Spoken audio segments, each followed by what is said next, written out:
এসো কোরআন শিখি, এসো কোরআন শিখি। আসসালামু আলাইকুম ওয়া রাহমাতুল্লাহি ওয়া বারাকাতুহু। সর্বপ্রথমে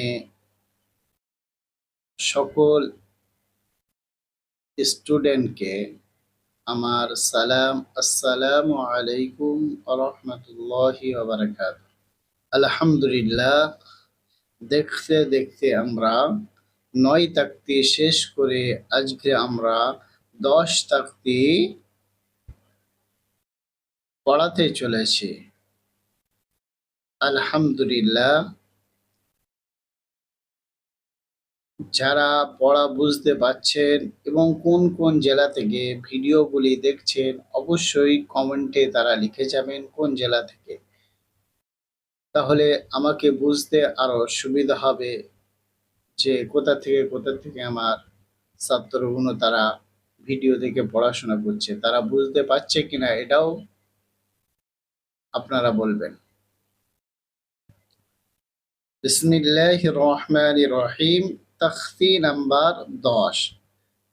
আগামী সপ্তাহে আমরা মুখস্থ করেছি তাখতি নাম্বার 9। এবার আমরা মুখস্থ করতে চলেছি তাখতি নাম্বার 10। ইখফা। আগে তাকতিতে আমরা পড়েছি ইজহার, মানে স্পষ্ট, অর্থাৎ তাড়াতাড়ি করতে হবে। যে যখন তানবিন এবং নুন সাকিন আসবে, ওই শব্দের তানবিন এবং নুন সাকিন যে অক্ষরে আসবে তার পরের অক্ষরে যদি এসারের কয়টি অক্ষর? 6টি। কি কি? হামসা, হা, আইন, হা, গাইন, খ। এই অক্ষরগুলোর মধ্যে কোন একটি অক্ষর আসে তাহলে তাকে বিনা গুণনায় পড়তে হবে। এবার আমরা আজকে পড়ব। দেখেন, তানবিন বা নুন সাকিনের পরে হুরুফে ইখফার 15টি অক্ষর, অর্থাৎ কি কি? ভালো করে মুখস্থ করে নেবে। তা, সা, জিম, দাল, জাল, জা, সিন, শিন, সাদ, দোয়াদ, ত, জ, ফা, কফ, কাফ। আরেকবার বলে দেই। তা, সা, জিম, দাল, জাল, জা, সিন, শিন, সাদ, দোয়াদ, ত, জ, ফা, কফ, কাফ।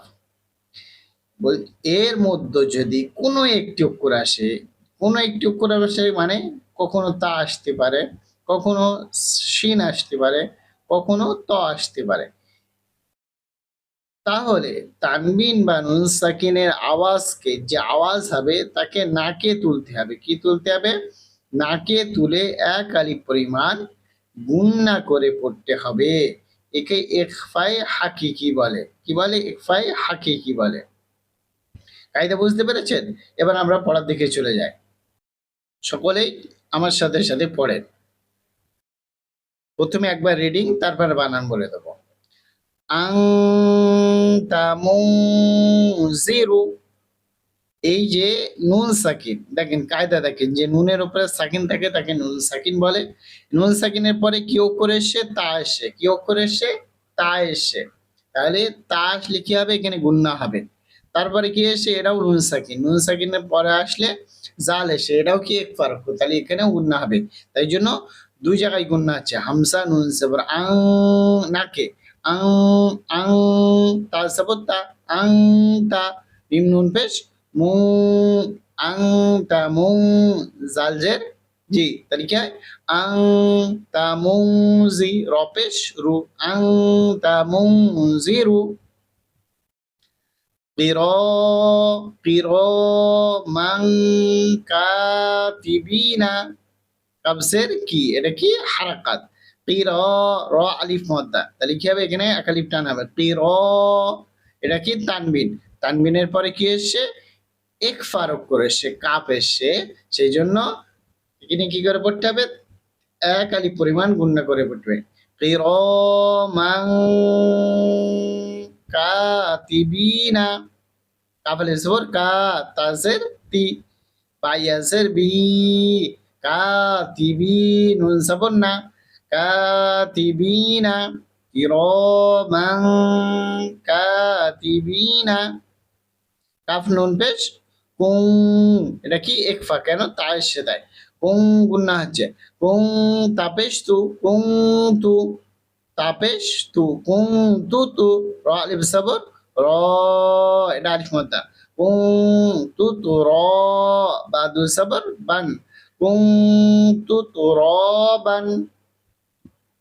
তারপরে দেখেন ইয়াতীমাং ফাআও, ইয়া জবর ইয়া, এটা কি হারাকাত, তা ইয়া জেদ তি, ইয়া সাকিন নাম দিকে জেদ, এটা কি ইয়া মদ্দা, ওই জন্য একালিফ টান হচ্ছে।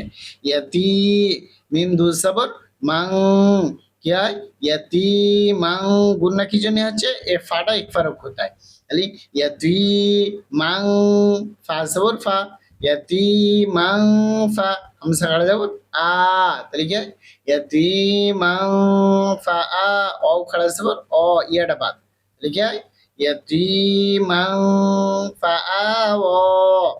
দেখেন মিম মাং, মিম নুন জবর মাং, দাখালাহু, গুন্না হচ্ছে কেন, এটা হচ্ছে ইকফারক, তাহলে কি হবে ইকফারক করে হলে কি হয় একালিক পরিমাণ গুন্না করে পড়তে হবে।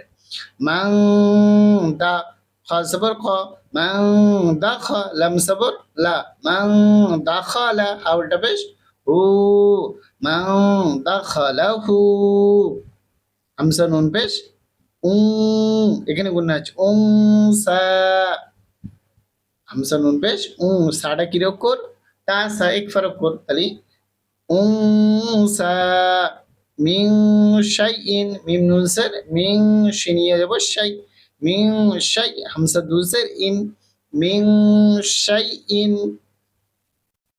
নারং জাতা, নুন আলিফ জবর না, এটা কেন আলিফ মদ্দা হচ্ছে সেই জন্য এক আলিফ টান দিয়ে পড়তে হবে না, র দু জবর রং, কেন এটা ইকফার করব না হচ্ছে না রং জা, তা জবর তা, তাহলে কি হয় না রং জাতা, ফা জবর ফা, লাম নুন জবর লাং, ফালাং, তা জবর তা, ফালাং তা, জিম জের জি, ফালাং তাজি, দা জবর দা, ফালাং তাজিদা। এই শব্দের মধ্যে এক জায়গায় গুন্না বা একালিফ টান হবে, আর কোথাও টান হবে না। ফালাং তাজিদা ইয়াউমা ইউনফাখু, ইয়া ওয়াও জবর ইয়াও, মিম জবর মা, তাহলে কি হয় ইয়াউমা, ইয়া নুন পেশ ইউ, তাহলে কি হয় ইয়াউমা ফা জবর ফা, ইয়াউমা ফা, খ পেশ খু, তাহলে কি হয় ইয়াউমা ইউনফাখু।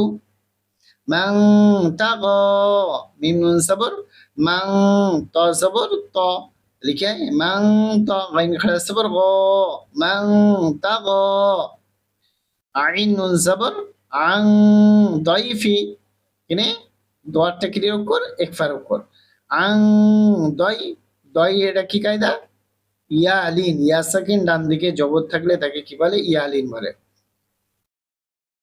পাশের ফি, আং দয়ফি, মাং সাকুলাত, মিম নুন জবর মাং, সা জবর সা, মাং সা কপেশ কু, মাং সাকু, লাম তা জবর লাত, মাং সাকুলাত। আনজালনা, হামজা নুন জবর আং, জাল লাম জবর জাল, আনজাল, নুন আলিফ জবর না, আনজালনা, ইয়া নুন জবর ইয়ানজুরুনা, ইয়াং, এটা কি জটা কি রকম একফার উপর, ইয়ানজুরু নুন জবর র পে শুরু, ইয়ানজুরু নুন জবর না, তাহলে কি হবে ইয়ানজুরুনা, ইয়ানজুরুনা। এইভাবে সকলেই মুখস্থ করবে। আশা করি খুব সুন্দরভাবে আপনারা কোরআন পড়তে পারবেন ইনশাআল্লাহ। আমার জন্য দোয়া করবেন যেন আমি আপনাদের যেন পড়াতে পারি। সমস্ত কোরআন এবং নুরানি কায়দা সহ সহজভাবে ইনশাআল্লাহ পড়াবো।